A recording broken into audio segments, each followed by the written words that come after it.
नमस्कार दोस्तों, मैं अंकुर उपाध्याय स्वागत करता हूं आप सभी का आपके अपने YouTube channel share market analysis में।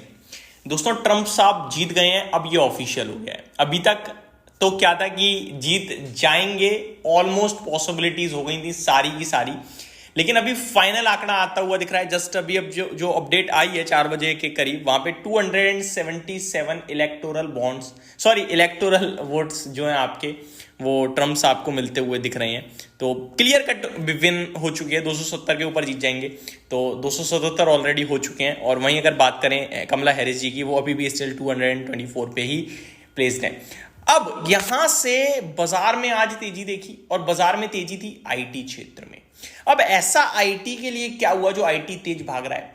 ट्रंप साहब के आने से कहां कहां पे पैसा इन्वेस्टर्स का बन सकता है या फिर बना था। आप सभी को अच्छे से याद होगा, जब वो लास्ट टाइम प्रेसिडेंट बने थे 2016 में, तो क्या चला था। चलिए समझते हैं, देखते हैं करके डेटा को। दोस्तों, मैं आपको बताना चाहूंगा, ट्रंप साहब जो है ना, वो चाइना पे कड़े मतलब भारी भरकम तरीके से आराम से, जो आप कह सकते हो कि चाइना जो सबके लिए एक सरदर्दी है ना, ट्रंप साहब उस पर दबा के एक्शन लेते हैं, जितने ले सकते हैं, जो कर सकते हैं कर लेते हैं, कोई उन्हें डर नहीं है। तो जितनी भी चीजें चाइना से रिलेटेड हैं, उन सबको बड़ा फायदा होगा, उन सबको। मैं डेटा की मदद से आप सभी के साथ बात करता हूं। सबसे पहले आज आईटी क्यों भागा है, काफी सारे इन्वेस्टर्स ये पूछ रहे हैं। तो देखो, अमेरिका में ट्रंप साहब के आने से कॉर्पोरेट टैक्सेस अगर कम होते हैं तो बड़ा फायदा होगा पूरे आईटी क्षेत्र को, जिसकी वजह से आईटी स्टॉक्स भी भागते हुए दिखे हैं। अदरवाइज मैं आपको यह भी याद दिला दूं, जब लास्ट टाइम ये आए थे तो H1 वीजा की बड़ी प्रॉब्लम हुई थी, जहां पे भारत से जो एम्प्लॉयज हैं वो जाते हैं, फिर काम करते हैं, उन्हें सिखा के भेजते हैं, तो वहां पे काफी बड़ी पेमेंट देने पड़ रही थी उन्हें, और जल्दी से वीजा वगैरह भी नहीं मिल रहा था। इन सबको लेकर बड़ी चिंताएं बनी थी। तो इलेक्शन से पहले मार्केट ये भी कह रहा था कि अगर ट्रंप साहब आते हैं तो दोबारा ये चीजें हो सकती हैं, लेकिन ऐसा कुछ भी नहीं हुआ। ट्रंप साहब आए और आईटी सबसे ज्यादा सेलिब्रेट करता हुआ दिखाए। तो आईटी को लेकर अभी भी असमंजस है दोस्तों। मैं आपको बता दूं कि कॉर्पोरेट टैक्सेस कम होंगे, उसका तो बड़ा फायदा मिलेगा, लेकिन जो H1 वीजा की बात करी जाए, वहां पे अभी कोई क्लियरिटी नहीं है। लेकिन वो समय दूसरा था, आज का समय दूसरा है, तो थोड़ा सा सिनेरियो भी बदल चुका है, वो हमें समझना चाहिए, पॉजिटिव सिनेरियो के रूप में देखना चाहिए। अब मैं आता हूं डेटा पे। देखो, अभी हेडलाइन बन रही है, Donald Trump wins US presidential elections. Networks की तरफ से खबर आ रही है, फाइनल हो चुका है, मैंने भी आपको बताया ही था। देखो, जब पहले ट्रंप साहब आए थे ना, तो अगले 6 महीने में निफ्टी 9% भागा था, मिड कैप इंडेक्स 18% भागा था, स्मॉल कैप इंडेक्स 22.5% भागा था 6 महीने में उनके आने के बाद। सेक्टर्स पे आता हूं, पीएसयू बैंकिंग इंडेक्स 23.3% भागा, एनर्जी क्षेत्र 21.3, पावर 16.7% भागा। लेकिन जैसा कि हर एक जगह एक डिस्क्लेमर होता है, सेबी ने ऑफिशियली बोल रखा है कि भैया ये दो कि पास्ट रिटर्न्स जरूरी नहीं है फ्यूचर्स में भी हो। अभी सिनेरियो टोटली डिफरेंट है, आप बहुत बड़ी तेजी से निकल रहे हो और कहीं ना कहीं थोड़ा साइडवे जा रहे हो, आपकी अर्निंग्स में दिक्कत आ रही है।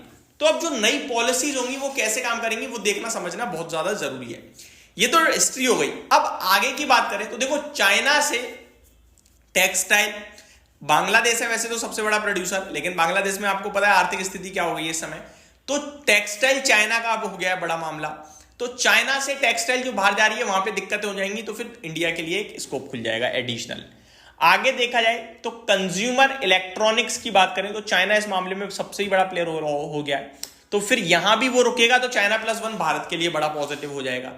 आगे अगर देखा जाए तो मेटल में तो खैर चाइना है ही, प्रोड्यूसर और कंज्यूमर दोनों है, तो वहां पे ऐसा कुछ नहीं है कि वही सबसे बड़ी मतलब वही सबसे बड़ा है, तो वो अपने आप में ही रहेगा। लेकिन ये जो 2-3 सेक्टर्स हैं, like pharma, consumer electronics, like textile, like chemical, इनको बड़ा फायदा होगा।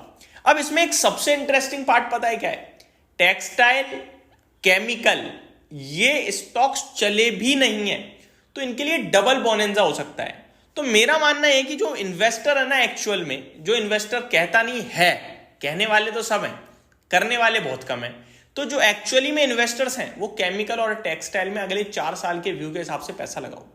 आपका पैसा अगले 4 साल में 4 गुना से ज्यादा होने की संभावनाएं है, अगर आपका सही स्टॉक हाथ लग गया तो। डाइवर्सिफाई करो और अच्छे स्टॉक्स, क्वालिटी स्टॉक्स को ढूंढो और पकड़ो। अगर आप लोग मेरे साथ 1 साल से जुड़े हुए हो तो आपको याद होनी चाहिए मेरी 2024 की थीम ही थी आईटी, फार्मा, केमिकल, टेक्सटाइल, और एक बड़ी हेडलाइन थी पैसा बनाने की मत सोचो, बचाने की सोचो। अब आप देख लो इस साल अभी तक क्या हुआ है और आगे क्या हो सकता है। फार्मा बढ़िया कर गया, आईटी लीड कर रहा है, लाइफाई पे लाइफाई हिट करे आईटी ने। टेक्सटाइल और केमिकल अभी तक नहीं चले थे, तो अब टेक्सटाइल और केमिकल भी मेरे को लगता है चलने की तैयारी में हो सकते हैं। तो अब अगर आप पोर्टफोलियो बना रहे हो तो प्लीज ऐड टेक्सटाइल और chemical stocks to your portfolio. ये मत देखना यार ये तो 3 साल से चला ही नहीं है, ये सोचो अगले 3 साल में क्या कर सकता है। बस इतना ही कहूंगा। बाकी वीडियोस में स्टॉक वगैरह भी मैं आपके साथ शेयर करूंगा वीकेंड के दौरान। चैनल के साथ बने रहिएगा। Thank you so much for watching this video. Have a great day guys.